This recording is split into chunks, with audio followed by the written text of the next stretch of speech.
Hello students, all classes परिवार में मैं जतन ठाकुर आपका हार्दिक स्वागत करता हूं। तो अभी तक हम बहुत कुछ कवर कर चुके हैं। हिंदी के सिलेबस के बाद में रसों का टॉपिक हमने स्टार्ट किया है। तो रस में अभी तक हम बीभत्स रस तक देख चुके हैं। आप आशा करता हूं आपके बहुत अच्छे से समझ में आ रहा होगा। आप इसी प्रकार से लाइक करते रहिए, सब्सक्राइब करते रहिए और चैनल को शेयर कर दीजिए।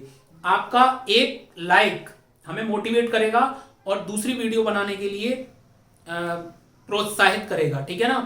तो आइए देखते हैं, आज हम अगला रस देखते हैं, अद्भुत रस। ठीक है, कौन सा है? अद्भुत रस। ठीक है, और जिस प्रकार से मैं लिख रहा हूं, बोल रहा हूं, उसी प्रकार से नोट्स बनाते जाना और टेलीग्राम चैनल पर भी आपको मिल जाएंगे। ठीक है ना। तो इसका जो स्थायी भाव होता है वो होता है, स्थायी भाव आप लिखेंगे, स्थायी भाव है आश्चर्य। क्या होता है? आश्चर्य। आश्चर्य। ठीक है ना।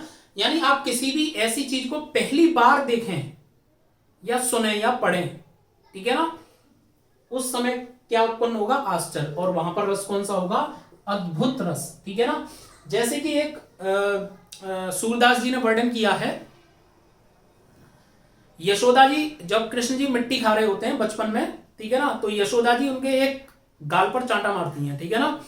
तो वो रोते हैं ना, उस समय उनके मुख में सारा ब्रह्मांड दिखाई दे जाता है यशोदा को, तो वो आश्चर्यचकित रह जाती हैं। उसी समय का एक एग्जाम्पल है, देख यशोदा शिशु के मुख में सकल विश्व की माया, क्षण भर को वह बनी अचेतन, हिल न सकी कोमल काया। ठीक है ना। तो आइए इसको नोट कर लेते हैं। उदाहरण है ये, बहुत ही बेस्ट एग्जाम्पल है ये। देख यशोदा, देख यशोदा शिशु के मुख में सकल विश्व की माया,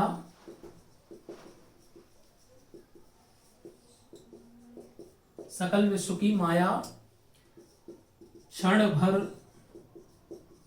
को वह बनी अचेतन, हिल न सकी कोमल काया, कोमल काया। ठीक है ना। आई होप कि आपको ये समझ में आ गया होगा। एक एग्जांपल है आपका आश्चर्य का, जब राणा जी चेतक को लेके भाग रहे होते हैं, सैनिकों का पीछा करते करते, आगे एक नदी पड़ती है, नदी, ठीक है ना, महाराणा प्रताप जब जा रहे होते हैं, तो उस टाइम चेतक उस नदी को पार कर देता है, तो राणा जी आश्चर्यचकित रह जाते हैं। ठीक है ना। उसी समय का वर्णन है, आगे नदियां खड़ी अपार, राणा ने सोचा इस पार, तब तक चेतक था उस पार। ठीक है ना। तो इसी प्रकार का एक एग्जांपल है। तो मैं इसको लिख नहीं रहा हूं, आप इसको नोट कर लेना। आगे नदियां खड़ी अपार, घोड़ा कैसे उतरे उस पार। ठीक है ना। राणा ने सोचा इस पार, तब तक चेतक था उस पार। ठीक है ना। तो इसमें भी एक आश्चर्य का भाव उत्पन्न होता है कि किस प्रकार से घोड़ा जो है पार करता है। नेक्स्ट है जो है, नेक्स्ट रस हम देखते हैं, शांत रस। ठीक है, ये 9वां रस होगा आपका, शांत रस। और शांत रस तक ही नाट्य शास्त्र में, मैंने बताया था ना, भरत मुनि ने जो नाट्य शास्त्र की जो रचना की थी, तो उसमें 9 रस हैं। ठीक है ना। तो देखिए, फिर बाद में 2 रस और जोड़ दिए गए थे। इसका शांत रस। ठीक है, शांत रस में क्या बेटा, यहां पर कोई भी भाव उत्पन्न होता ही नहीं है मन में। ठीक है ना, कोई भी भाव नहीं है। तो उसमें नाट्य शास्त्र में क्या बोला गया है, जहां पर कोई भी भाव ना हो वहां पर भी एक रस होता है। कौन सा? शांत रस। और इसका जो स्थायी भाव है बेटा, वो होता है उदासीनता, उदासीनता, निर्वेद, निर्वेद या वैराग्य, वैराग्य। इन तीनों में से बेटा कोई भी आ सकता है, ध्यान रखना। उदासीनता, निर्वेद और वैराग्य एक ही बात है। यानी कि मन में क्या है? उदासीनता है, निर्वेद है, वैराग्य है, कोई भाव ही नहीं है, इच्छाएं सारी मर चुकी हैं। ठीक है ना। वहां पर कौन सा होगा? शांत रस होगा। इसका एग्जाम्पल लिखते हैं, जब मैं था तब हरे नहीं, और अब हरे हैं मैं ना है। ठीक है ना। जब मैं था तब हरे नहीं, अब हर हैं में ना है। ठीक है, सब अंधियारा मिट गया, सब अंधियारा मिट गया, सब अंधियारा मिट गया जब दीपक देखा माए, जब दीपक देखा माए। क्लियर है? तो ये आपका वैराग्य वाला उदाहरण है, यानी कि उदासीनता है इसमें। ठीक है ना, उदासीनता छाई हुई है। एक है, आप इसको लिख लेना, मन रे तन कागज का पुतला। ठीक है, लागे बूंद बिनस जाए दिन में, लागे बूंद बिनस जाए दिन में, गर्व करे क्या इतना। यानी कि इसमें क्या कहा जा रहा है, ये जो मन है वो मन रे, यानी मन से बोला जा रहा है कि जो शरीर है वो क्या है, कागज का पुतला है, अगर एक पानी की बूंद पड़ गई तो बिखर जाएगा ये। ठीक है ना, यहां पर भी क्या है, उदासीनता है। अब देखना, बाद के आचार्य ने 2 रस और जोड़े। ठीक है, 10वां और 11वां, उसको देख लेते हैं।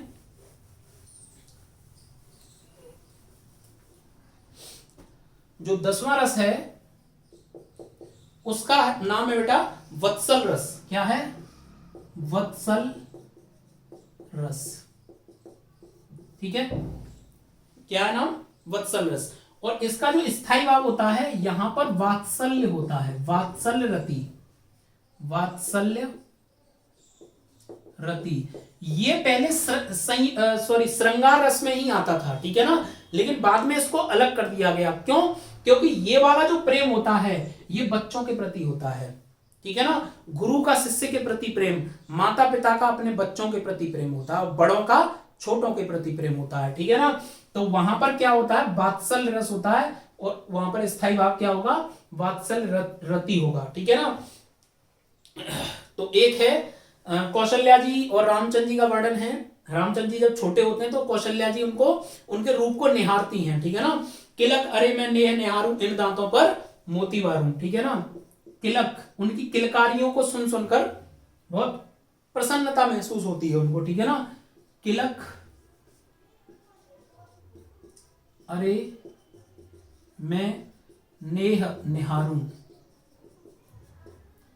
इन दांतों पर मोती वारूं। ठीक है, तो ये वात्सल्य रस है। ठीक है,